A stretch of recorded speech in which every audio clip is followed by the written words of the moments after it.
मैं ये tissue papers कैसे खा सकता हूँ? और इनमें तो थूक भी लगा हुआ है। रेहान को विश्वास नहीं हो रहा था कि ध्रुव उसके साथ इतनी क्रूरता से पेश आएगा। रेहान की गुहार का असर ध्रुव के ऊपर रत्ती भर भी नहीं हुआ। उसके ऊपर ध्यान देना, देखना कि टिश्यू पेपर सही से खा रहा है या नहीं। बटलर ने ध्रुव को अश्योर किया कि वो रेहान पर कड़ी नजर रखेगा। ध्रुव उसकी बात सुनकर निश्चिंत हो गया और नीचे चला गया। इसी बीच रेहान के पिता विजेंद्र का उसके पास फिर से फोन आया। रेहान, तुमने आखिर किससे पंगा ले लिया है? रंधावा फैमिली किसी भी समय कोलैप्स कर सकती है। हमने डेमोलिशन प्रोजेक्ट की भी ऐसी तैयारी कर दी है और इसके लिए हमारे सुपीरियर्स हमें ब्लेम कर रहे हैं। रंधावा फैमिली का सदस्य कोई भी ऐसा काम नहीं कर सकता था जिससे कि फैमिली की साख को बट्टा लगे। पापा, मुझे पता है कि मुझे क्या करना है। रेहान ने इतना कहकर फोन काट दिया। वो फोन रखकर नीचे की ओर भागा। रेहान की दौड़ने की गति तेज होती जा रही थी। ऐसा लग रहा था मानो उसे अपनी बस छूट जाने का डर हो। सबको इग्नोर करके रेहान सीधे निशा के पास पहुंचा। बिना टाइम गंवाए उसने जमीन पर पड़े टिश्यू पेपर्स को ऐसे चबाना शुरू कर दिया मानो कोई चीता अपने शिकार को चबा रहा हो। निशा चोटकर जाने ही वाली थी। रेहान की हरकत देखकर चौंक गई। सड़क के किनारे मौजूद लोग भी हक्के बक्के रह गए।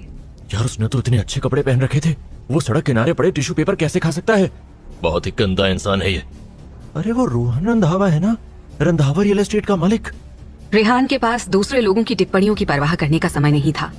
इस समय उसके लिए डिग्निटी और सेल्फ रिस्पेक्ट के कोई मायने नहीं थे।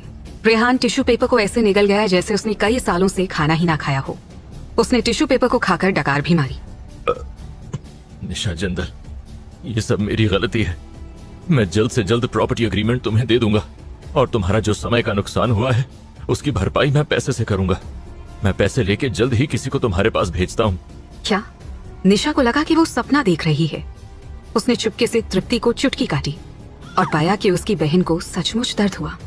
तब जाके निशा को एहसास हुआ कि ये कोई सपना नहीं था। लेकिन रेहान के व्यवहार में इतना ड्रामेटिक चेंज आना कुछ अजीब सा लग रहा था। एक ही इंसान था जो रेहान को ऐसा करने के लिए मजबूर कर सकता था, और वो इंसान था लोकल गुंडा जिसने डिमोलिशन प्रोजेक्ट में इन्वेस्ट कर रखा था। लोकल गुंडा निशा की मदद तो कर रहा था, लेकिन उसके मैसेजेस का ठीक से रिप्लाई नहीं कर रहा था। निशा को उसके इस व्यवहार के पीछे की वजह नहीं समझ में आ रही थी। खैर, निशा को प्रॉपर्टी का कॉन्ट्रैक्ट मिल गया और वो अपने घर वापस चली गई। घर जाके निशा ने हिम्मत करके लोकल गुंडों को थैंक्स भेजा। ठीक है, गुंडे ने बस इतना ही जवाब दिया, इसे मैसेजेस का रिप्लाई करने की तमीज ही नहीं है। निशा ने इतना कहकर फोन किनारे रख दिया। दूसरी ओर थप्पड़ की लाल छाप अभी भी रेहान के गाल पर देखी जा सकती थी। रेहान शांत नहीं बैठना चाहता था, उसे बदला लेना था। अपमान से भरे भारी मन के साथ रेहान घर वापस चला गया। जब वो घर पहुंचा तो उसने देखा कि उसके पिता विजेंद्र लिविंग रूम में स्मोक कर रहे हैं। पूरा कमरा सिगरेट की गंध से भरा हुआ था और कॉफी टेबल पर कम से कम 3 सिगरेट के टुकड़े पड़े हुए थे। पापा, हम उसे इस तरह माफ नहीं कर सकते। इस डेमोलिशन प्रोजेक्ट का कॉन्ट्रैक्ट खोना कोई बड़ी बात नहीं है, लेकिन ध्रुव ने हमें बहुत ज्यादा इंसल्ट किया है। रेहान के पापा अभी भी सिगरेट स्मोक कर रहे थे। उनका चेहरा बहुत गंभीर था। मैं याद रखूंगा कि जिंदल फैमिली ने हमारे साथ क्या किया है। रेहान के पिता विजेंद्र रंधावा बहुत पावरफुल थे, क्योंकि एक ठेकेदार के तौर पर उन्होंने लंबे समय तक बंद दरवाजों के पीछे चलने वाले बिजनेसेस किए थे। जैसे जैसे उनके पास पैसा आया वैसे वैसे उनकी ताकत और भी बढ़ती चली गई। आज रंधावा फैमिली दिल्ली की सबसे इन्फ्लुएंशियल फैमिलीज में से एक थी। हम ध्रुव से डील किए बिना जिंदल फैमिली को सबक नहीं सिखा सकते। तृप्ति और निशा में से कोई एक तो उसकी गर्लफ्रेंड है ही, इसलिए हमें उससे डील करना ही होगा। रेहान की बात में दम तो था, लेकिन गिल फैमिली एक बड़ा फाइनेंशियल ग्रुप है, इसलिए उनसे निपटना इतना आसान नहीं है। अगर मेरा पिछला बॉस चाहे तो उनसे निपट सकता है, लेकिन बॉस ध्रुव जैसे लोगों से डील करेगा ही नहीं। विजेंद्र की बात सही थी, लेकिन रेहान भी हार मानने वाला नहीं था। पापा देखो, किसी को हराने के 2 तरीके होते हैं, या तो उसे सच में हरा दो या फिर ऐसा माहौल बना दो कि वो हार गया है। उसे पब्लिक की नजरों में इतनी बुरी तरह से गिरा दो कि लोग उसकी किसी बात का विश्वास ही ना करें। उस ध्रुव ने मेरा तमाशा बनाया है ना लोगों के सामने, अब मैं उसके साथ भी कुछ ऐसा ही करूंगा। जरा उसे भी तो उसकी दवाई का स्वाद चखने को मिले। विजेंद्र के कान रेहान के प्लान के बारे में सुनने के लिए बेताब हो रहे थे। उसे लग रहा था कि उस दिन की घटना के बाद से उसका बेटा थोड़ा बदल गया है। रेहान का मन शांत और स्थिर हो चुका था, लेकिन अभी भी उसकी आंखों में क्रूरता झलक रही थी। वो उस प्रकार का इंसान बन चुका था जो बड़े काम कर सकता था। तुम्हारा प्लान क्या है? विजेंद्र की बात सुनकर रेहान के चेहरे पर एक कुटिल मुस्कान तैर गई। मैं कुछ ट्राई करना चाहता हूं, लेकिन उसमें कुछ रिस्क भी होंगे। लेकिन अगर आपके पिछले बॉस हमारे साथ आ जाएं तो रिस्क बिल्कुल जीरो हो जाएगा। चाहे रियल एस्टेट ब्यूरो हो या फिर अर्बन प्लानिंग ब्यूरो, चाहे पुलिस ही क्यों ना हो, हर जगह तो हमारे ही लोग भरे हुए हैं ना। हालांकि रंधावा फैमिली दिल्ली में बहुत पावरफुल तो थी, लेकिन विजेंद्र उसे दिल्ली की सबसे इन्फ्लुएंशियल फैमिली बनाना चाहता था। अगर वो ध्रुव से छुटकारा पा सके तो वो टॉप पर पहुंच जाएंगे और वो दिल्ली की सबसे पावरफुल फैमिली बन जाएगी। मुझे बताओ, हम ये कैसे कर सकते हैं? विजेंद्र ने धीमी आवाज में अपने बेटे रेहान से पूछा। जैसे जैसे रेहान बोलता जा रहा था, वैसे वैसे विजेंद्र के चेहरे पर मुस्कान आती जा रही थी। यार, ये तो बहुत ही मजेदार प्लान है। विजेंद्र ने अपने बेटे की पीठ थपथपा दी। पापा, अब पब्लिक ध्रुव गिल को सबक सिखाएगी और हम किनारे बैठ के मजा लेंगे। ये ध्रुव कितना भी बड़ा हो जाए, हमारे चंगुल से आजाद तो नहीं हो सकता। आखिर क्या था रेहान का प्लान? क्या रंधावा फैमिली दिल्ली की सबसे इन्फ्लुएंशियल फैमिली बनने वाली थी?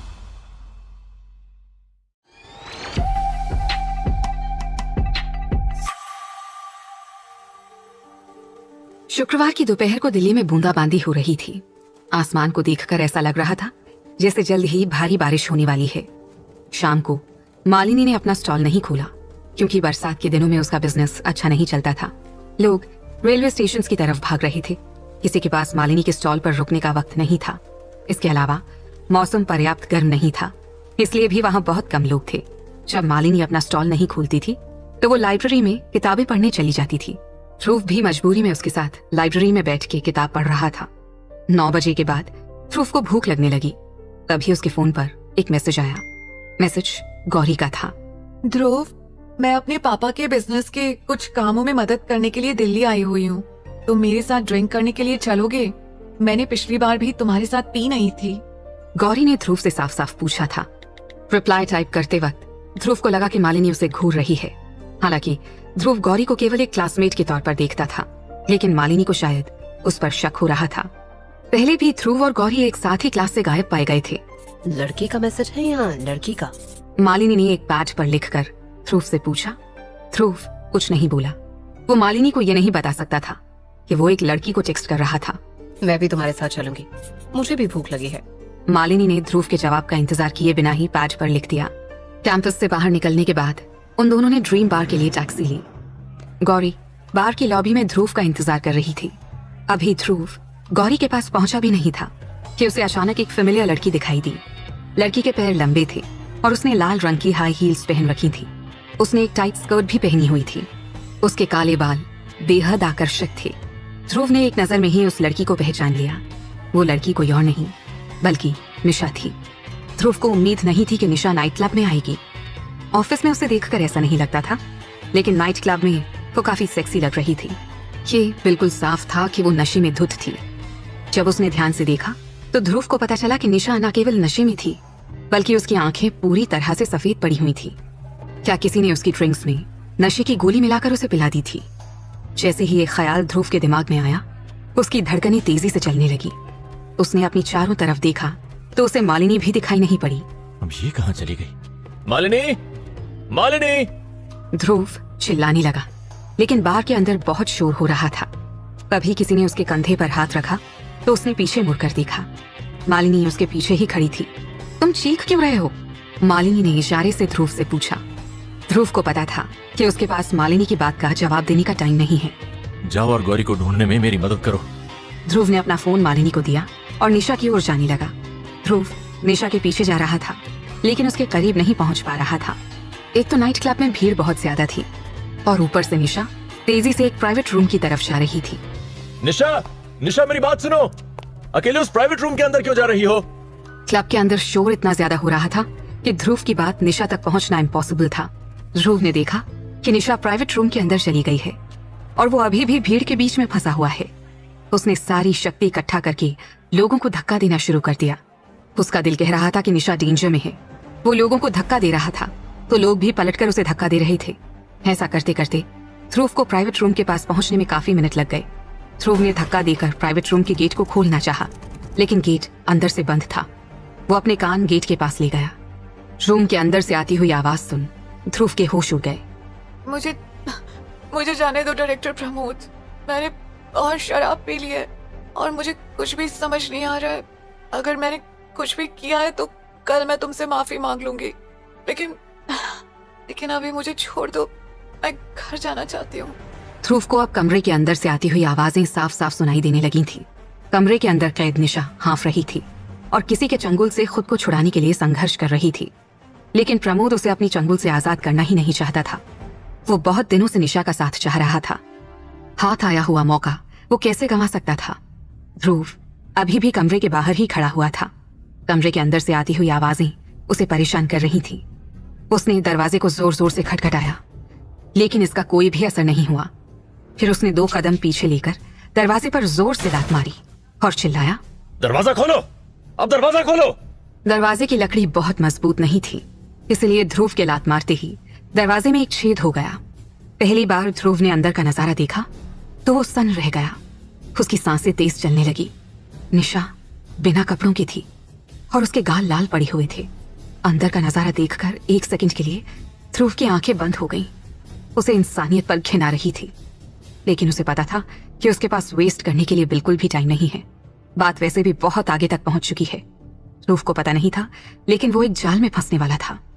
ड्रीम बार की सबसे ऊपरी मंजिल के एक कमरे में एक आदमी वॉकी टॉकी लेकर बैठा हुआ था। उसके होंठों पर एक ईविल स्माइल थी। देवियों और सज्जनों, आखिर वो पल आ ही गया। ध्रुव नाम की मछली खुद ही जाल में फंसने चली आई है। अब मछली खुद ही जाल में फंसना चाहती थी तो उसे रोकने वाले कौन होते हैं। तो चलो ध्रुव की रेपुटेशन की बैंड बजा देते हैं, उसकी बात की वैल्यू को 0 कर देते हैं। आखिर इस ध्रुव को भी तो पता चले कि हम कितने शक्तिशाली और ताकतवर हैं और वो कितना कमजोर। आदमी ने ये कहकर वॉकी टॉकी टेबल पर रख दिया और गला साफ किया। आखिर कौन था वो आदमी और वो कैसे ध्रुव की रेपुटेशन को रूइन करने वाला था। कमरे में निशा के कपड़े उतारने वाला एक युवक ही था, जिसकी उम्र निश्चित तौर पर 30 साल से कम थी। ध्रुव को याद आ रहा था कि निशा उसे डायरेक्टर प्रमोद या ऐसा ही कुछ कहकर बुला रही थी। डायरेक्टर? 30 साल की कम उम्र में एक ऐसा स्टेटस पाना आसान नहीं था। इससे भी ज्यादा अजीब बात यह थी कि जब इस आदमी ने सिर उठाकर ध्रुव की तरफ देखा तो उसकी आंखों के अंदर नजारा और भी अधिक रहस्यमयी था। तुम यहाँ पर क्या कर रहे हो? युवक ने ध्रुव की ओर देखा, मानो अपनी तेज निगाहों से उसे डांट रहा हो। मैं यहाँ क्या कर रहा हूँ? तुम्हारी हिम्मत कैसे पड़ गई ये पूछने की? बताओ मैं यहाँ क्या कर रहा हूँ? ध्रुव ने ज्यादा नहीं सोचा। लात मारकर दरवाजा खोलने के बाद वो युवक की तरफ दौड़ा और उसके सिर पर एक जोर की लात मार दी। और जानना है कि मैं यहाँ क्या कर रहा हूँ? ले और जान ले। इसके बाद ध्रुव ने शराब का गिलास उठाया और युवक के सिर पर दे मारा। युवक पूरी तरह से अनप्रिपेयर्ड था। उसे उम्मीद नहीं थी कि ड्रीम बार में कोई उसके ऊपर हमला कर देगा। युवक पूरी तरह से हक्का बक्का रह गया था। उसने अपने सिर को छूकर देखा तो वो खून से लथपथ था। खून अभी भी गर्म था। तुझे पता भी है कि मैं कौन हूँ? ध्रुव को इस बात की इतनी परवाह नहीं थी कि वो युवक कौन था। अगर वो समय पर वहां नहीं पहुंचता तो निशा का सेक्सुअल असॉल्ट हो सकता था। तो तुम चाहते हो कि मैं मजे न ले पाऊं, है ना? निशा जिंदल, तुम्हें लोगों को सेड्यूस करने में बहुत मजा आता है ना? तुमने मुझे सेड्यूस करने के बाद मुझे मारने के लिए लोग बुला लिए। अब देखो मैं तुम्हारे साथ क्या करता हूँ। युवक ने धमकी देते हुए कहा। ध्रुव ने एक शब्द भी नहीं कहा।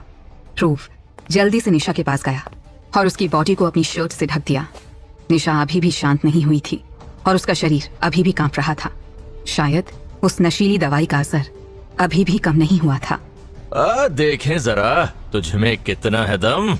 निशा को अपनी शर्ट से ढकने के बाद ध्रुव मुड़कर युवक के सामने खड़ा हो गया, लेकिन युवक तो मानो लड़ने के मूड में ही नहीं था। उसने ताली बजाई और कमरे के बाहर से कदमों की आवाज आने लगी। ध्रुव को समझ आ गया कि सब कुछ प्लान था। हालांकि उसे ये उम्मीद नहीं थी कि रेहान ही वही व्यक्ति होगा जिसने ये सब प्लान किया होगा। रेहान हाथ में लोहे की रॉड लेकर अंदर आया। उसकी आंखों में हवस थी। वो अपना बदला लेने के लिए यहाँ आया था। ध्रुव रेहान के प्लान में बुरी तरह फंस चुका था। उसके पास 2 ही ऑप्शंस थे, या तो वो रेहान के सामने घुटने टेक सकता था या फिर मौत को गले लगा सकता था। रेहान आज ध्रुव को सिखाने वाला था कि दूसरों के साथ कैसा व्यवहार करना चाहिए। रेहान ने निशा की ओर नजर डाली, जो कि अभी भी जमीन पर ही पड़ी हुई थी। ये लड़की कब लड़कों को सेड्यूस करना छोड़ेगी? वहां मौजूद सभी लोगों को पता था कि रेहान झूठ बोल रहा है, लेकिन ये तो बस उसके प्लान की शुरुआत भर थी। अभी तो ध्रुव के साथ ऐसा कुछ होने वाला था जिसकी उसने कल्पना तक नहीं की थी। रेहान ने इस बार जाल बहुत ही अलग तरीके से बिछाया था, जो कि किसी स्मार्ट इंसान को भी समझ न आए। जागने के बाद बदनामी के डर से निशा मान लेगी कि वो प्रमोद की गर्लफ्रेंड है। इसके बाद पब्लिक को लगेगा कि ध्रुव ने प्रमोद की गर्लफ्रेंड निशा को मोलेस्ट करने की कोशिश की है। तुम्हें क्या लगता है ध्रुव गिल कि तुम ही जानते हो कि पब्लिक के सामने लोगों का तमाशा कैसे बनवाना है? अभी मैं तुम्हें इसकी मास्टर क्लास देता हूँ। इसके पहले ध्रुव रेहान की बात पर रिएक्ट कर पाए, रेहान ने चुटकी बजाई। एक आदमी अंदर आया। ध्रुव ने देखा कि उस आदमी के हाथ में एक कैमरा है। रेहान ध्रुव को बिल्कुल वैसे ही हराने वाला था जैसे कुछ दिन पहले ध्रुव ने उसे हराया था। ये सोचकर रेहान को बहुत ही मजा आ रहा था। उसकी बदले की आग धीरे धीरे शांत हो रही थी। अरे भाई, दिखाओ दिल्ली वालों को कि ध्रुव गिल कितना घटिया इंसान है। रेहान के इतना कहते ही प्रमोद ध्रुव के पास पहुंचा और चीखने लगा। क्या किया तुमने मेरी गर्लफ्रेंड के साथ? माना कि तुम्हारे पास बहुत सारा पैसा है, लेकिन इसका मतलब ये नहीं कि तुम दूसरों की गर्लफ्रेंड के साथ जो चाहे कर सकते हो। हटो उसके पास से। ध्रुव सबको चीख चीख कर बताना चाहता था कि निशा प्रमोद की गर्लफ्रेंड नहीं थी, लेकिन कैमरे वाले आदमी ने तुरंत कैमरा निशा की तरफ घुमा दिया। निशा के खुद के कपड़े फटे हुए थे और जो कपड़े उसने पहने हुए थे वो ध्रुव के थे। ये खबर जंगल में आग की तरह फैलने वाली थी। इंटरनेट पर पोस्ट होती ही ये वीडियो वायरल हो जाएगा। ध्रुव को समझ में आ गया था कि रेहान ने उसकी ही ट्रिक उस पर खेल दी है, बल्कि शायद रेहान का एग्जीक्यूशन ध्रुव से कई गुना बेहतर था। ध्रुव के होश तो तब उड़ गए जब उसे पता चला कि प्रमोद नगर पालिका का अफसर है। पब्लिक सेंटिमेंट बहुत बुरी तरह ध्रुव के खिलाफ जाने वाला था। ध्रुव गिल, तुमने ऐसा क्यों किया? मैं तो एक पब्लिक सर्वेंट हूँ जो पब्लिक की सेवा करता है। मुझे बुली करना चाहते थे तो कर लेते, मेरी गर्लफ्रेंड को बीच में क्यों लाए? प्रमोद ने जैसे एक्टिंग की थी उसके हिसाब से उसका बेस्ट एक्टर का ऑस्कर अवार्ड जीतना तो बनता ही था। ध्रुव को एहसास हुआ कि वो बहुत बुरी स्थिति में है और उसके लिए खेल पलटना इम्पॉसिबल सा हो गया है। क्या ध्रुव खेल पलट पाएगा? देख क्या रहे हो भाई लोगों? इस ध्रुव गिल को देख के तुम्हारा खून नहीं खौल रहा क्या? अभी तक समझ नहीं आया क्या कि इस वहशी ने उस बेचारी लड़की के साथ क्या करने की कोशिश की है? रेहान ने वहां मौजूद लोगों को ललकारते हुए कहा। लोगों के मन में गुस्सा भड़क रहा था। तो फिर हमें इस जानवर के साथ क्या करना चाहिए? मैं बताता हूँ कि क्या करना चाहिए। हमें उसे तब तक पीटना चाहिए जब तक कि वो अधमरा न हो जाए। आओ मिलके इस दुष्ट को सबक सिखाएं। रेहान की बात सुन के पब्लिक बुरी तरह से भड़क उठी। लोग नारे लगाते हुए ध्रुव की तरफ बढ़ने लगे। रेहान ध्रुव को सबक सिखाना चाहता था। उसने लोगों को कन्विंस कर लिया था। लोगों को लग रहा था कि ध्रुव ने न केवल निशा को मॉलेस्ट किया है, पर जब प्रमोद ने इसका विरोध किया तो ध्रुव ने प्रमोद को भी पीटा। कई लोग ध्रुव की ओर दौड़ पड़े। बिना किसी दया के उन्होंने ध्रुव को लोहे की रॉड से बुरी तरह मारा। कुछ राउंड्स की पिटाई के बाद ध्रुव जमीन पर गिर गया। उसके पूरे शरीर पर चोट के निशान थे, यहाँ तक कि उसके सिर पर भी एक बड़ा घाव हो गया था। थोड़ी देर बाद आखिरकार भीड़ तितर बितर हो गई। ध्रुव धीरे से खड़ा हो गया। रेहान ने पहले ही कैमरामैन को कैमरा बंद करने के लिए कह दिया था। वो अपने बनाए गए मास्टरपीस से सैटिस्फाइड था, लेकिन उसे अभी तक एक बात की कमी खल रही थी। रेहान ने पर्सनली अभी तक ध्रुव को सबक नहीं सिखाया था। हाथ में लोहे की रॉड लेकर रेहान धीरे धीरे ध्रुव की ओर चलने लगा। अब ध्रुव के पास फाइट बैक करने की शक्ति नहीं बची थी। क्या हुआ ध्रुव गिल? मारना मुझे चांटा? चल अच्छा, वो नहीं कर सकता तो इस निशा को बचा ले। तू तो हीरो है ना। रेहान ध्रुव को ललकार रहा था, लेकिन ध्रुव के अंदर अपने पैरों पर खड़े होने की भी शक्ति नहीं बची थी। देख, मैंने तेरी रेपुटेशन का कबाड़ा कर दिया आज। और इस बेचारी निशा जिंदल का क्या? इसके साथ तो आज इतने लोग सोएंगे कि गिनती भी कम पड़ जाएगी। कल सुबह जब इसे ये सब पता चलेगा तो शर्म के मारे ये बिल्डिंग से छलांग लगा लेगी। वैसे इसे छलांग इसलिए भी लगा लेनी चाहिए ताकि इसके साथ दोबारा ये सब न हो। रेहान ने कॉन्फिडेंट टोन में कहा, जैसे उसने बहुत दिनों से इसकी प्लानिंग कर रखी थी। ऐसा लग रहा था कि इस एक डायलॉग को उसने मन में कई कई बार दोहराया था। और ऐसा भी तो नहीं था कि रेहान ने इस तरह की चीज जिंदगी में पहली बार की हो। उसे इन सब चीजों का अच्छा खासा अनुभव था। ध्रुव को पता था कि वो रेहान के जाल में बुरी तरह फंस चुका है। फिर भी वो पागलों की तरह हंसने लगा। ये देखकर रेहान को आश्चर्य हुआ। सिर पे लोहे की रॉड पड़ती है ना तो अच्छे अच्छों की बुद्धि भ्रष्ट हो जाती है। ये भी पागल हो गया साला। रेहान की बात सुन के भी ध्रुव ने हंसना बंद नहीं किया। थोड़ी देर में ध्रुव की हंसी रेहान को इरिटेट करने लगी। वो रॉड लेकर ध्रुव की तरफ दौड़ा। अब चुप हो जा, बुद्धि घूम गई ना तो राम नाम सत्य कर दूंगा। रेहान रॉड लेकर ध्रुव के बहुत पास खड़ा था। ध्रुव को उसकी करीबी से कोई फर्क नहीं पड़ रहा था। वो उसकी आंखों में आंखें डालकर हंस रहा था। रेहान को लगा मानो ध्रुव के अंदर कोई भूत आ गया हो। वो ध्रुव के सिर पर रॉड मारना तो चाह रहा था, लेकिन उसकी हिम्मत नहीं हो रही थी। हंसते हंसते ध्रुव के माथे पर पसीना आ गया था। तभी अचानक से ध्रुव ने हंसना बंद कर दिया। निशा को जाने दो और तुरंत वीडियो डिलीट करो। ध्रुव ने धूल साफ करने के लिए अपने कपड़ों को थपथपाया और अपनी मुट्ठी को घुमाकर सीधा किया। अब हंसने की बारी रेहान की थी। वो अपनी हंसी नहीं रोक पा रहा था। वो ध्रुव की मूर्खता पर हंस रहा था। क्या ध्रुव ये देख नहीं पा रहा था कि क्या हो रहा है? क्या उसे अब भी ये लगता है कि वो मिस्टर गिल है, जिसे अपनी मर्जी के हिसाब से काम करने का हक है? कैमरा बंद करो जरा। रेहान स्टील पाइप लेकर एक बार फिर से ध्रुव की तरफ बढ़ा। अभी कैमरा चालू करो। मैं चाहता हूँ कि दिल्ली के लोग देखें कि ध्रुव मेरे सामने कैसे घुटनों के बल बैठा था। कैमरा चालू कर दिया गया। रेहान ध्रुव के पास पहुंचकर स्टील पाइप से उसका सिर तोड़ने वाला था। मैं आखिरी बार कह रहा हूँ कि वीडियो डिलीट कर दो। रेहान को करीब आता देख ध्रुव पर कोई असर नहीं पड़ रहा था। ध्रुव गिल, क्या तुम्हें लगता है कि मैं तुमसे डरता हूँ? यहाँ पर तुम्हारा पैसा और तुम्हारे लोग किसी भी काम के नहीं हैं। जब रेहान धीरे धीरे ध्रुव के पास आ रहा था तो ध्रुव ने एक गहरी सांस ली। उसने एक कदम आगे बढ़ाया और तेजी से अपनी कमर से कुछ निकाला।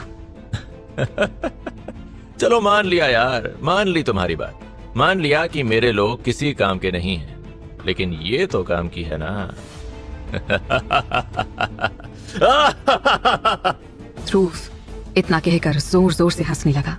अचानक, इससे पहले कि रेहान ध्रुव के सिर पर स्टील का पाइप मार पाता, उसकी कनपटी पर कोई बर्फीली ठंडी चीज पाई गई।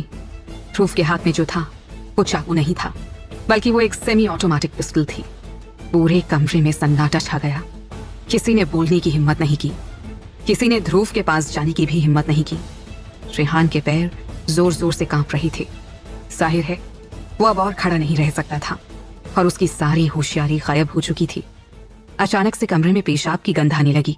चलो मान लिया तुम मेरे ही मेथड्स का यूज करके मुझे ही परेशान करना चाहते हो, लेकिन तुम एक चीज तो समझे ही नहीं। पता है क्या? ध्रुव के क्वेश्चन का रेहान के पास कोई जवाब नहीं था।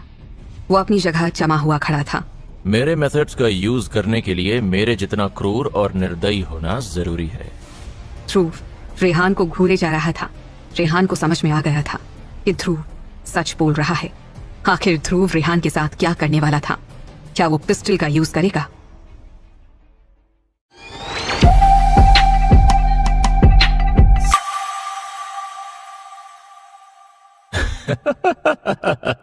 अरे ये गंध कहां से आ रही है? तुमने पैंट गीली कर दी क्या? देखो इस बहादुर इंसान को, पिस्टल देखते ही पेशाब कर दी इसने। ध्रुव ये कहकर जोर जोर से हंसने लगा। रेहान इतना डर गया था कि उसका पेशाब निकल गया। हालांकि उसने पहले भी बंदूकें देखी थी। उसके जैसे अमीर युवक के लिए ऐसा कुछ भी नहीं था जो उसने पहले ना किया हो। रेहान अक्सर शहर की फायरिंग रेंजेस में गन्स और पिस्टल्स पर हाथ साफ करने जाता था।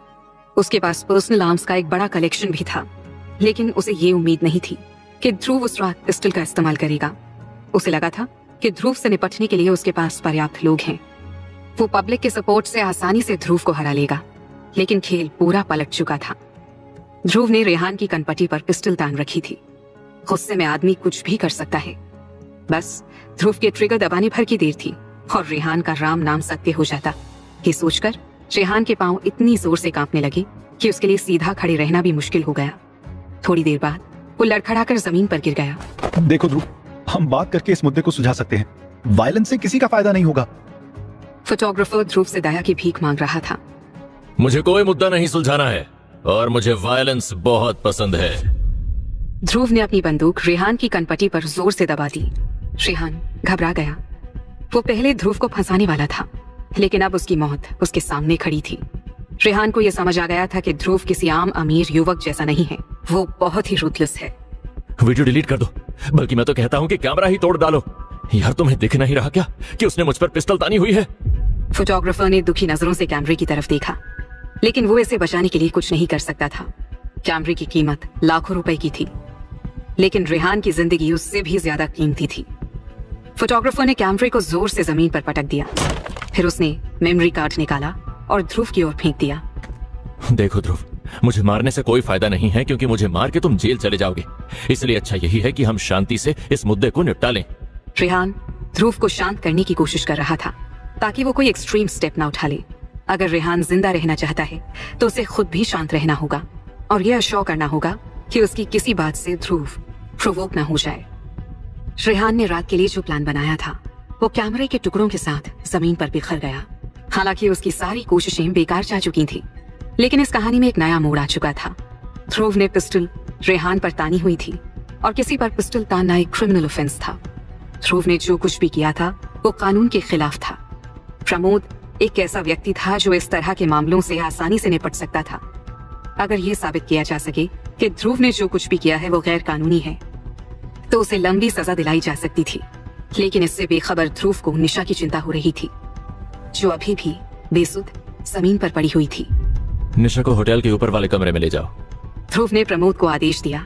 इसके पहले प्रमोद निशा के पास पहुंच पाए, ध्रुव ने कुछ और भी जानना चाहा। कौन सा नशीला ड्रग दिया था निशा को? अरे मैं क्यों दूंगा नशीला ड्रग किसी को? इसने खुद ही इतनी दारू पी ली थी कि इसका खुद पे कोई कंट्रोल नहीं रहा। रेहान और प्रमोद को लड़कियों को नशीला ड्रग देने में महारत हासिल थी। उन्होंने कई लड़कियों के साथ उनकी सहमति के बिना यौन संबंध बनाए थे। उनके द्वारा प्रयोग की जाने वाली दवाइयां आसानी से किसी को भी बेहोश कर सकती थीं। किसी भी लड़की को सुबह तक याद नहीं रहता था कि उसके साथ रात को क्या हुआ था।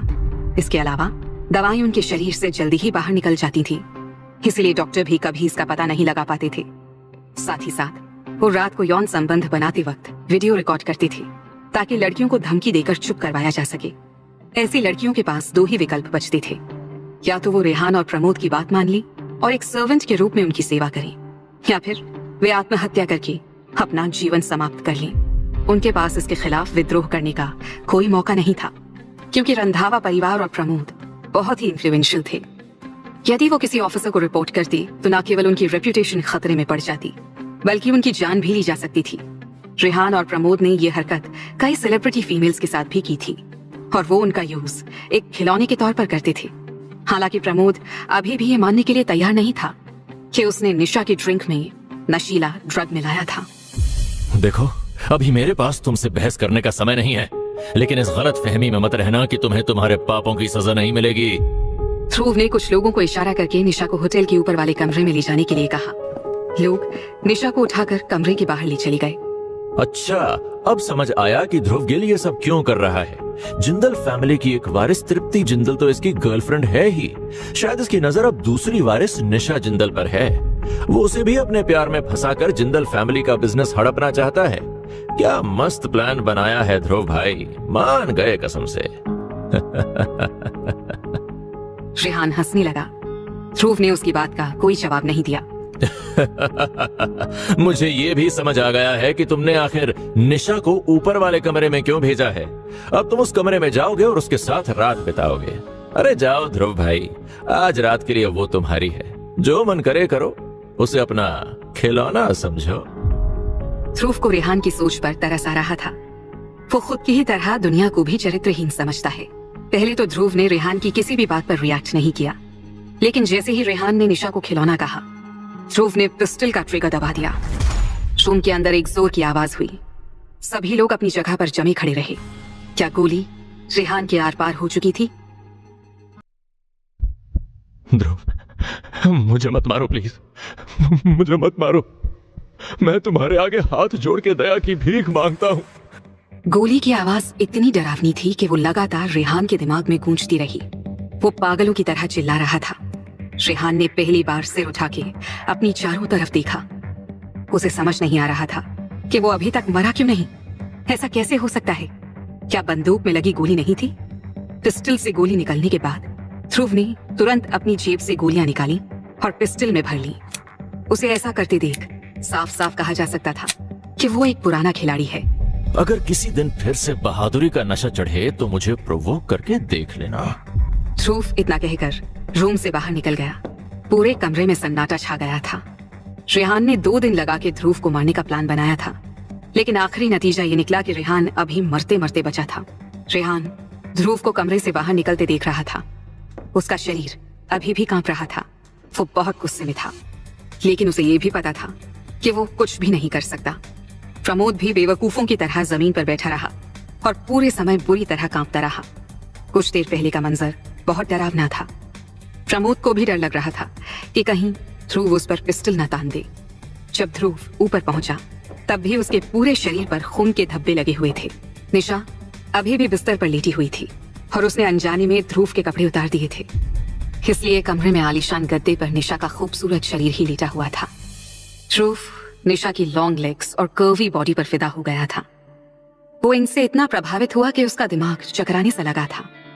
ध्रुव ने निशा को अपनी बाहों में लेकर उसे शॉल से ढक दिया, लेकिन निशा ने शॉल को लात मारकर दूर फेंक दिया और ध्रुव को अपनी बाहों में जकड़ लिया। फिर उसने उसके गालों पर किस की। ध्रुव को बिल्कुल भी समझ में नहीं आ रहा था कि क्या हो रहा है और वो पूरी तरह से हैरान रह गया। ये मत करो यार निशा, अगर तृप्ति को पता चल गया तो वो मेरी जान ले लेगी कसम से। लेकिन निशा को बिल्कुल भी होश नहीं था। अगर वो पूरी तरह से होश में होती तो ऐसा ना करती। फिलहाल उसे एक मर्द के साथ की बहुत जरूरत थी। उसने ध्रुव को अपने पास खींचा और उसकी बॉडी पर किस करने लगी। ध्रुव ने उसे खुद से दूर करने की कोशिश की, लेकिन निशा ने उसकी बॉडी पर किस करना बंद नहीं किया। निशा के हाथ ध्रुव के शरीर को सहलाने लगे थे। जब ध्रुव से रहा नहीं गया तो उसने निशा को झटके से खुद से दूर कर दिया। दूसरी ओर होटल के नीचे वाले कमरे में रेहान फाइनली थोड़ा शांत हुआ था। तुमने लोगों को बुलाया कि नहीं? प्रमोद अभी तक बुरी तरह से डरा हुआ था। उसने थोड़ी देर पहले ध्रुव का जो रूप देखा था, उससे उसके मन में खौफ भर गया था। यार जरूरी है क्या लोगों को बुलाना? देखा नहीं था क्या कि थोड़ी देर पहले उसने हमारा क्या हाल कर दिया था? उसके साथ झगड़ा बढ़ाना मौत को दावत देने के जैसा है। जो हुआ उसे भूल जाते हैं। प्रमोद नहीं चाहता था कि ध्रुव से अब और कोई पंगा लिया जाए। अरे ये मौका हमें खुद ध्रुव ने दिया है, तो हम क्यों ना भुनाएं इसे? चलो कुछ बंदूकें लाके ध्रुव को स्वर्ग में भेज देते हैं। रेहान की आवाज में खनक वापस आ चुकी थी। उसने फोन मिलाया और जल्दी ही पुलिस ड्रीम बार में दाखिल हुई। बार बिल्डिंग में लोग घबरा गए और उन्हें लगा कि पुलिस इलीगल एक्टिविटीज पकड़ने के लिए यहाँ आई है। जब पुलिस वाले दरवाजे के अंदर दाखिल हुए तो वो सीधे रेहान से मुखातिब हुए। आदित्य श्रीवास्तव पुलिस की टीम को लीड कर रहा था। आपसे मिलकर अच्छा लगा रंधावा साहब।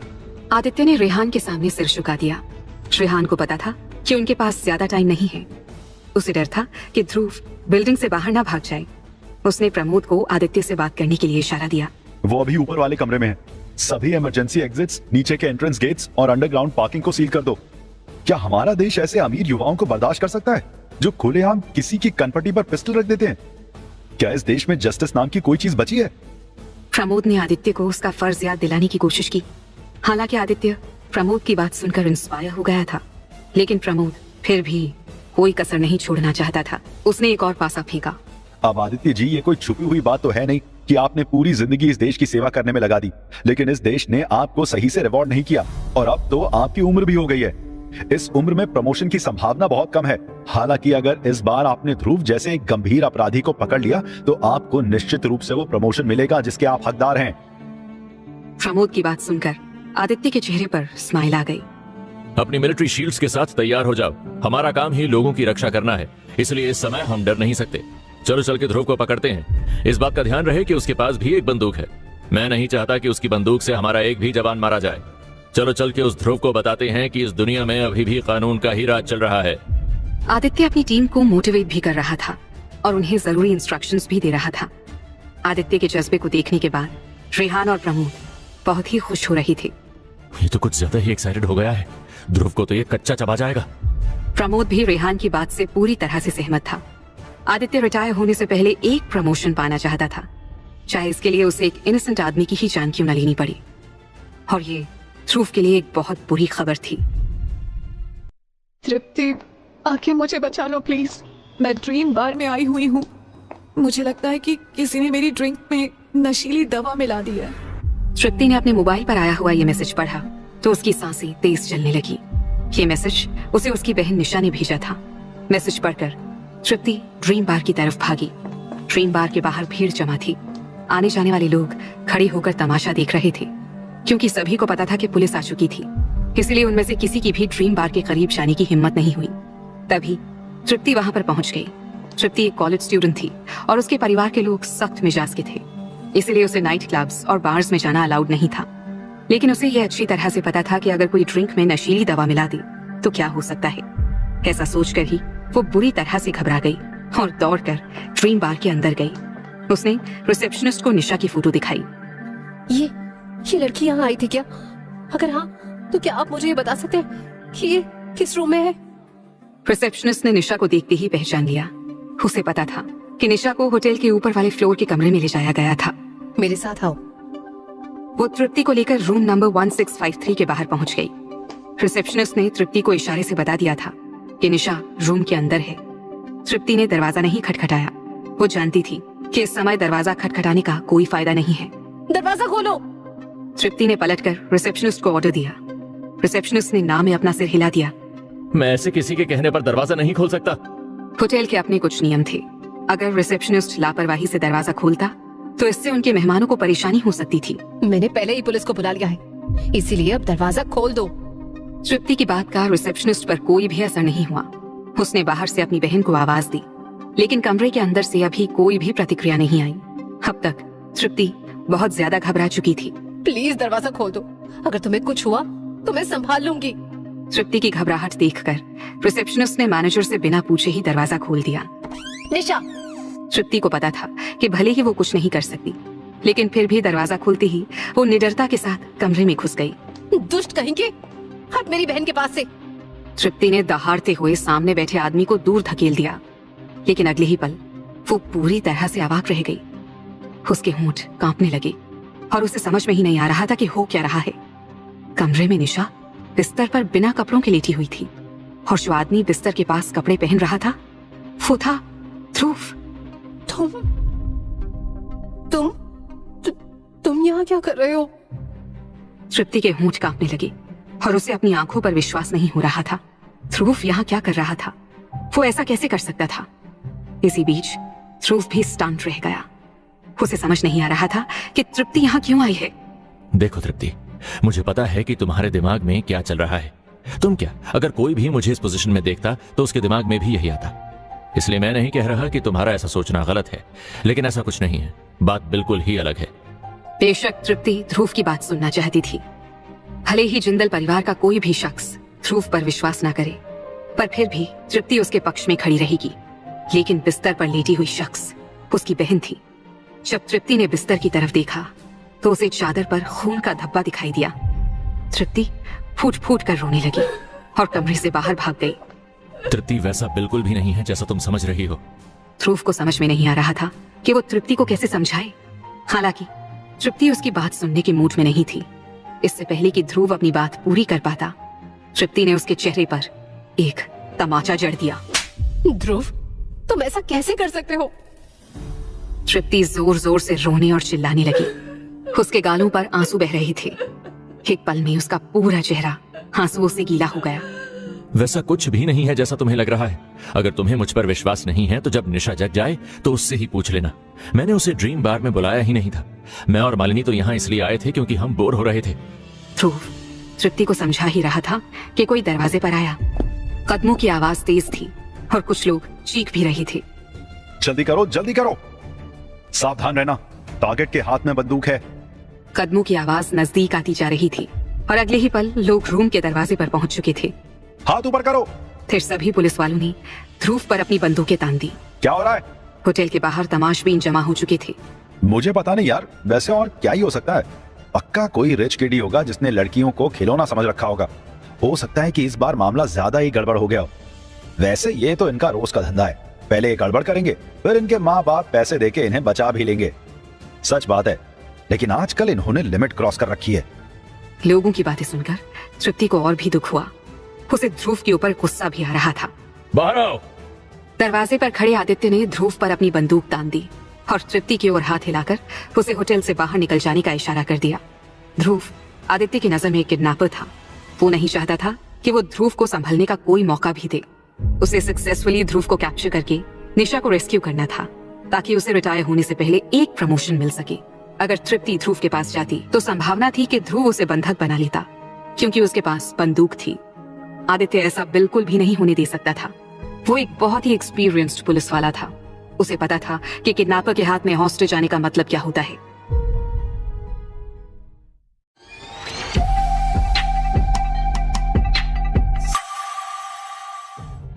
मैंने कहा जल्दी बाहर आओ। आदित्य ने देखा कि तृप्ति होटल से बाहर नहीं गई है, इसलिए उसने फिर से हाथ हिलाया, लेकिन तृप्ति फिर भी होटल के बाहर नहीं गई। उसने ध्रुव की ओर देखा। उसकी आंखों में नफरत थी, दर्द था और निराशा भी, लेकिन वो ये भी नहीं चाहती थी कि ध्रुव के साथ कुछ बुरा हो। तुमने मेरी बहन के साथ वो सब कब करना शुरू किया था? तृप्ति ध्रुव से पूछना चाहती थी, लेकिन ये क्वेश्चन उसके गले में ही अटक गया। वो इस तरह का सवाल नहीं पूछ सकती थी। रेहान जल्द ही बाकी लोगों को लेकर आ गया। ओरिजिनली उसका प्लान ये था कि वो ध्रुव की वीडियो बनाकर उन्हें इंटरनेट पर डाल दे। ऐसा होने पर ध्रुव जनता के प्रकोप से नहीं बच पाएगा, उसकी सारी ताकत धरी की धरी रह जाएगी। लेकिन रेहान को उम्मीद नहीं थी कि तृप्ति भी वहां होगी। ए लड़की, तुमको सुनाई नहीं दे रहा क्या? मैंने बोला ना बाहर निकल जाओ। कुछ प्रॉब्लम है क्या? आदित्य और उसकी टीम इस केस को बहुत सीरियसली ले रहे थे। उनके हिसाब से ध्रुव ने न केवल एक लड़की की ड्रिंक्स में नशीली दवाएं मिलाई थी, बल्कि उसने पिस्टल से एक इंसान को जान से मारने की भी कोशिश की थी, और वो पिस्टल अभी भी उसके पास ही थी। आदित्य किसी भी तरह का चांस नहीं लेना चाहता था, इसी वजह से वो कोई एक्शन भी नहीं ले रहा था।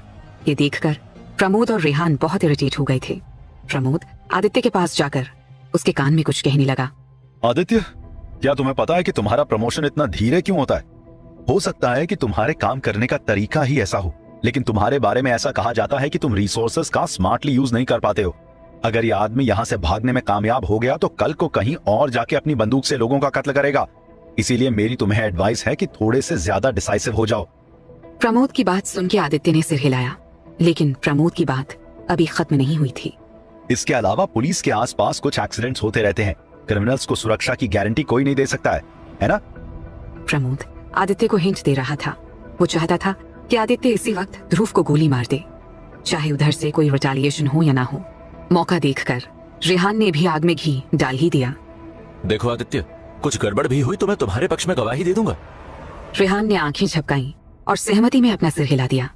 रेहान न केवल आदित्य के पक्ष में गवाही देगा, वो आदित्य को बड़ी रकम भी दे सकता था, ताकि उसे जीवन भर अपने खर्चों के बारे में चिंता न करनी पड़ी।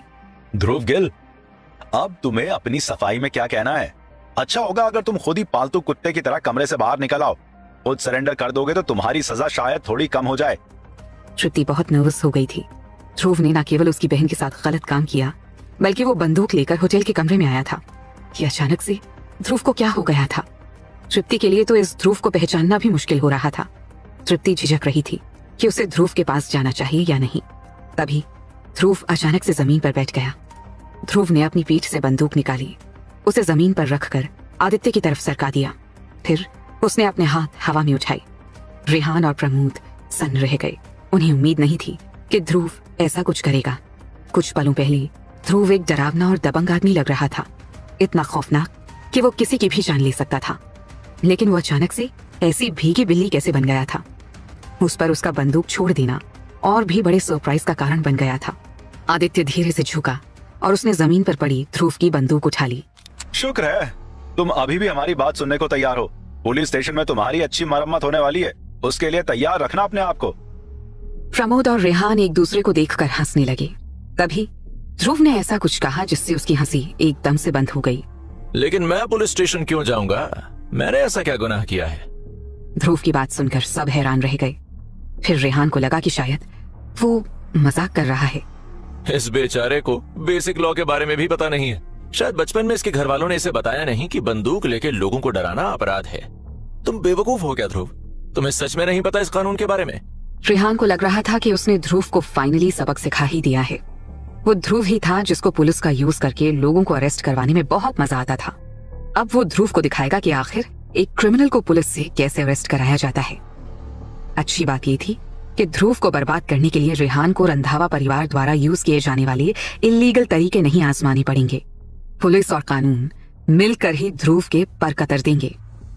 काम भी हो जाएगा और रेहान के हाथ भी गंदे नहीं होंगे। आदित्य ने ध्रुव की बंदूक को देखना शुरू कर दिया। उसने बंदूक की सावधानी पूर्वक जांच की। उसने क्लिप खोलकर अंदर गोलियों की जांच की, लेकिन अगले ही पल आदित्य का चेहरा पीला पड़ गया था। तो क्या उनकी बात सही थी? प्रॉप गन साथ में लेके चलना क्राइम कब से हो गया? ध्रुव आदित्य को देखकर मुस्कुरा रहा था, जिसके चेहरे की हवाइयां उड़ी हुई थी। अब रिटायर होने से पहले उसे एक प्रमोशन नहीं मिलेगा। क्या तुम किससे बेवकूफ बना रहे हो? अभी थोड़ी देर पहले ही तुमने मेरे ऊपर बंदूक चलाई थी। मैंने अपने कानों से गोली की आवाज सुनी थी। रेहान को आदित्य की बात पर भरोसा नहीं हो रहा था। रेहान, तुम एक अडल्ट हो, लेकिन मैं विश्वास नहीं कर सकता कि एक प्रॉप गन ने सच में तुम्हें इतना डरा दिया। कितनी शर्म की बात है। बंदूक की जांच करने के बाद आदित्य पीछे मुड़ा और रेहान से बोला, ये सच बोल रहा है, ये केवल एक प्रॉप गन है और ये सेमी ऑटोमेटिक शॉटगन का एक क्लासिक मॉडल है। मैंने अपने बेटे के लिए भी ऐसा ही एक कलेक्शन खरीदा है और इसमें लगी गोलियां भी नकली हैं। साथ ही इस प्रॉप गन की खासियत ये है कि ये बहुत तेज आवाज कर सकती है। रेहान को ये सोचकर शर्म आ रही थी कि एक प्रॉप गन की गोली की आवाज से उसने पैंट में पेशाब कर दिया था। हालांकि अभी भी वो गिव अप करने के मूड में नहीं था। ठीक है, अगर ये गन फेक भी है तो क्या हुआ, लेकिन इसने लड़की को नशीली दवा तो दी ही है ना, उसके लिए इसे अरेस्ट करो। रेहान ने उम्मीद भरी नजरों से आदित्य की तरफ देखा। ध्रुव ध्यान से दोनों को देख रहा था। क्या ध्रुव अरेस्ट होगा?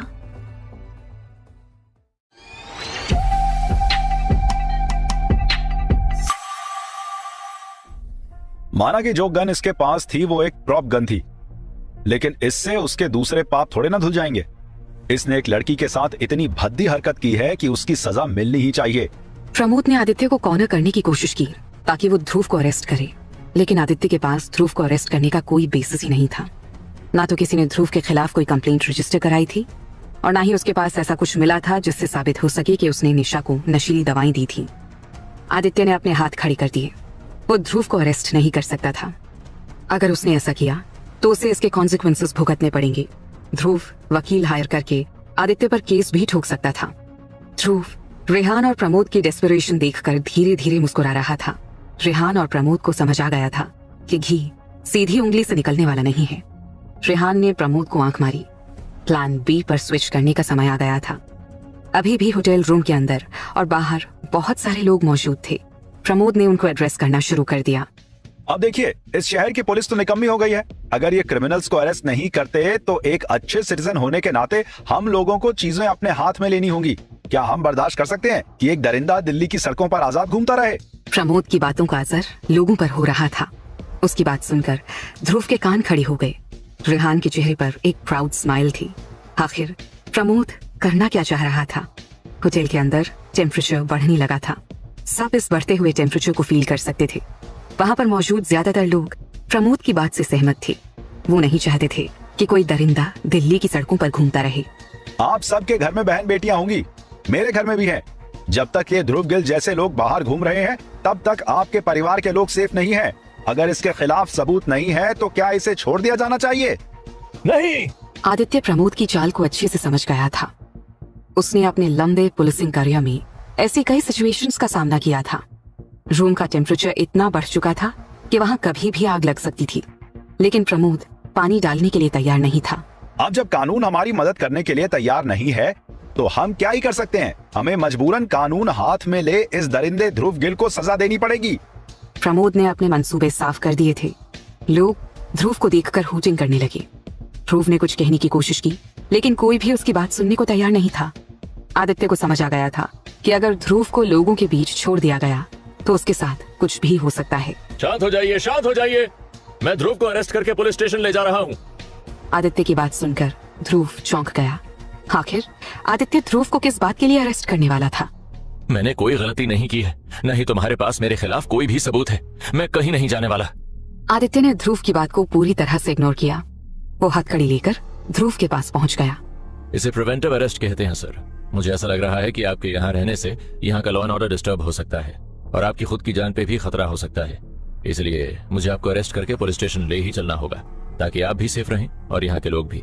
आदित्य ने ये कहकर ध्रुव को हथकड़ी पहना दी। वो उसे भीड़ के बीच से होता हुआ वहां से ले गया। लोग अभी भी ध्रुव को हूट कर रहे थे। रेहान प्रमोद को देखकर मुस्कुरा दिया। वो प्रमोद का प्लान समझ गया था। उसने पब्लिक प्रेशर डलवाकर आदित्य को ध्रुव को अरेस्ट करने के लिए मजबूर किया था। मान गए गुरु तुम्हें भी। रेहान और प्रमोद ने तृप्ति की तरफ देखा, जो अभी भी अपनी बहन को घेर कर खड़ी हुई थी। वो चलकर तृप्ति के पास गए। तृप्ति उनके सामने जाकर खड़ी हो गई ताकि वो उसकी बहन के आसपास भी न जा सके। अरे डरो मत, हम तुम्हारी बहन को हार्म करने नहीं आए हैं। हम बस इतना बताने आए हैं कि हम जिंदल फैमिली को इंसाफ दिलाकर ही रहेंगे। इस ध्रुव ने तुम्हारी बहन के साथ जो किया है ना, उसकी उसे कड़ी से कड़ी सजा मिलेगी। रेहान ने तृप्ति के कंधों पर हाथ रखा। तृप्ति ने उसका हाथ झटक दिया। रेहान और प्रमोद मुस्कुराते हुए होटल रूम से बाहर निकल गए। देख रहे थे कि इस तरह से करंट मार रही थी तृप्ति। कहीं इसकी बहन ने भी हमारा साथ ना दिया तो? वो ये भी तो बोल सकती है कि तुमने उसके ड्रिंक में नशीली दवा मिला के उसके साथ जोर जबरदस्ती करने की कोशिश की थी। रेहान की बात से चिंता साफ झलक रही थी। उसकी चिंता जायज भी थी। अगर निशा ने प्रमोद का नाम लिया तो ध्रुव को अरेस्ट करने का कोई फायदा नहीं होगा। ध्रुव को तुरंत छोड़ दिया जाएगा। प्रमोद रेहान को देखकर मुस्कुरा रहा था। रेहान समझ गया था कि प्रमोद के दिमाग में कुछ चल रहा है। प्रमोद ने अपनी अथॉरिटी का यूज करके पूरा बैकग्राउंड सर्च कर लिया था। तुम्हें पता भी है जिंदल परिवार के साथ क्या हो रहा है? बिना जस्सी परिवार की मदद के वो लोग बहुत कमजोर हो जाएंगे। निशा अपने परिवार को बचाने के लिए कुछ भी कर सकती है। वो खुद को प्रूव करने के लिए डेस्परेट भी है, क्योंकि वो घर की बड़ी बेटी है। यार तुम थोड़ा दिमाग लगा के ये सोचो कि निशा जैसी ए सोशल लड़की रात को बार में क्यों आएगी, और वो भी अकेले? वो अपनी मर्जी से आई थी या फिर भेजी गई थी? इन सारे फैक्टर्स को सामने रख के सोचोगे तो तुम्हें जवाब मिल जाएगा। प्रमोद ने रेहान को जो हिंट्स दिए थे वो रेहान के लिए काफी थे। हालांकि प्रमोद इस बात से दुखी था कि वो निशा के साथ कुछ नहीं कर पाया था। अगर ध्रुव वहां थोड़ा सा लेट पहुंचता तो उसने पक्का अपना इरादा पूरा कर लिया होता, और इस हालत में निशा उसका विरोध भी नहीं कर पाती। प्रमोद इसको लेकर ध्रुव के ऊपर गुस्सा था। तुम ब्रिलियंट हो प्रमोद, मुझे तुम्हारा प्लान थोड़ा थोड़ा तो समझ आ ही रहा है। चलो आगे देखते हैं कि तुम क्या क्या करते हो। रेहान ने प्रमोद की पीठ थपथपा दी।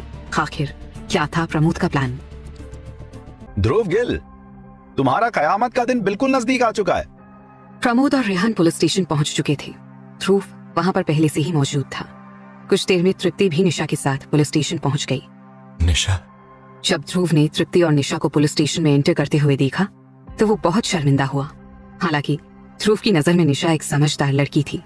वो झूठ नहीं बोलेगी और निश्चित रूप से उसकी गवाही ध्रुव को निर्दोष साबित कर देगी। हालांकि ऐसा सोचते वक्त ध्रुव ने एक चीज को नजरअंदाज कर दिया था। निशा ध्रुव से बहुत दुखी थी क्योंकि उसने तृप्ति के साथ अच्छा व्यवहार नहीं किया था। उस दिन जब निशा पुलिस स्टेशन के अंदर आई तो ऐसा लग रहा था जैसे वो कोई और ही इंसान है। ध्रुव के सामने पहुंचते ही निशा अपना आपा खो बैठी और जोर से चीखने लगी। ध्रुव, जिंदल परिवार ने तुम्हारा क्या बिगाड़ा है? तुमने तृप्ति के साथ जो किया सो किया, लेकिन तुमने मेरे साथ ऐसा क्यों किया? ये सुनकर रेहान ने प्रमोद को शाबाशी दी। शानदार। प्रमोद ने जो किया वो सचमुच तारीफ के काबिल था। ध्रुव गिल, तुम्हें अब भी अपने बचाव में कुछ कहना है? रेहान ने अचानक पूछा और निशा की ओर देखकर मुस्कुराया। ध्रुव की आंखें एक पल के लिए थम गईं और उसे तुरंत ही सब कुछ समझ आ गया। निशा उसे फंसाना चाह रही थी। ध्रुव को ये तो समझ आ रहा था कि निशा की ड्रिंक्स में नशीली दवाएं मिला दी गई थी और वो बेहोश सी हो गई थी, लेकिन उसे ये तो याद रहना चाहिए था ना कि उसने किसके साथ सेक्स किया था या नहीं। ध्रुव ने निशा की ओर देखा। निशा ठुड्डी झुकाकर नीचे की ओर देख रही थी। ध्रुव को समझ में आ गया था कि निशा झूठ बोलने में माहिर नहीं है। तुम मुझे क्यों फंसा रही हो? ध्रुव की आवाज में गुस्सा था। उसने निशा की तरफ घूर कर देखा। आज से पहले तक ध्रुव समझता रहा था कि निशा एक अच्छी इंसान है। निशा ने उस पर हमेशा अच्छा ही प्रभाव डाला था। कुछ दिन पहले वो होटल में निशा से मिला था तो ध्रुव ने न केवल तृप्ति के साथ अपनी दोस्ती की वजह से उसकी मदद की, बल्कि इसीलिए भी क्योंकि निशा सच में केपेबल थी। ध्रुव को लगा था कि निशा उसकी जैसी ही है। हालांकि उनके बीच एक परिवार था, फिर भी उन्हें अभी भी एक लंबा सफर तय करना था और इस सफर को पार करने के लिए वो एक दूसरे का सहारा बन सकते थे। निशा ने अपना सिर उठाकर ध्रुव की ओर देखा। गला साफ कर कर उसने बोलना शुरू किया। मैंने तुम्हें फंसाया है ध्रुव। मुझे नहीं पता कि तुम किस बारे में बात कर रहे हो। आखिर तुम एक आदमी हो। तुमने जो किया है तुम्हें उसकी जिम्मेदारी लेनी ही होगी। निशा इसके बाद तृप्ति की ओर मुड़ी जो उसकी बगल में ही खड़ी थी। चलो तृप्ति, मुझे यकीन है कि उसके जैसे दुष्ट को कानून जरूर सजा देगा।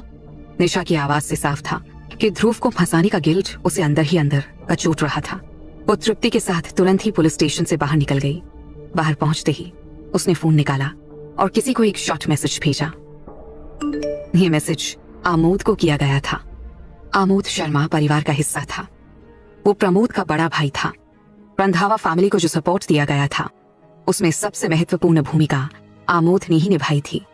पूरी दिल्ली में किसी को भी उनसे ताकतवर बनने की इजाजत नहीं थी, यहाँ तक कि गिल परिवार के बटलों को भी नहीं। आमोद इतना ताकतवर था कि उसने शर्मा परिवार को दिल्ली की 4 मेन फैमिलीज का मुखिया बना दिया था। उसकी जनरेशन में तो कोई भी ऐसा नहीं था जो उसे हरा सके। आमोद और निशा कॉलेज में क्लासमेट्स थे। वो बहुत दिनों बाद ड्रीम बार में दोबारा से मिले थे। उससे मिलकर निशा को लगा था जैसे जिंदल परिवार का भाग्य बदलने में आमोद निशा की मदद कर सकता है। तभी तो ध्रुव को फंसाने में उसकी मदद करने के लिए वो राजी हो गई थी। तृप्ति चाहे इस बारे में कितना भी क्यों ना सोचे, उसे कभी अंदाजा नहीं होगा कि ध्रुव को फंसाने वाला इंसान और कोई नहीं बल्कि उसकी बहन थी। साथ ही साथ उसकी बहन ही थी जो कभी हार नहीं मानती थी और इतने बुरे समय में भी जिंदल फैमिली को दोबारा से खड़ा करने के लिए कोशिश कर रही थी। ध्रुव निशा को तब तक घूरता रहा जब तक वो उसकी नजरों से ओझल नहीं हो गई। इसके बाद वो आदित्य की तरफ मुड़ा।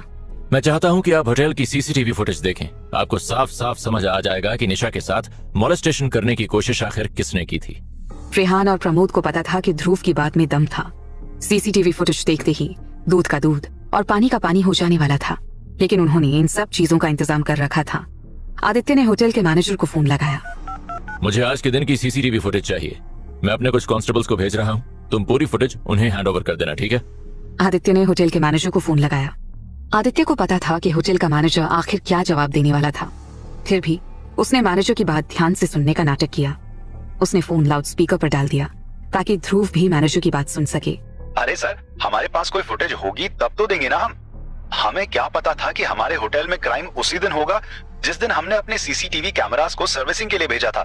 मुझे माफ कर दीजिए सर, वैसे मैं एक बहुत ही रिस्पॉन्सिबल सिटीजन हूँ और मैं पुलिस की मदद भी करना चाहता हूँ, लेकिन अभी मेरे हाथ पूरी तरह से खाली हैं। होटल मैनेजर ने ये कहकर फोन काट दिया। तुम सबने मिलकर मुझे बेवकूफ समझा है क्या? तुम सब मिले हुए हो।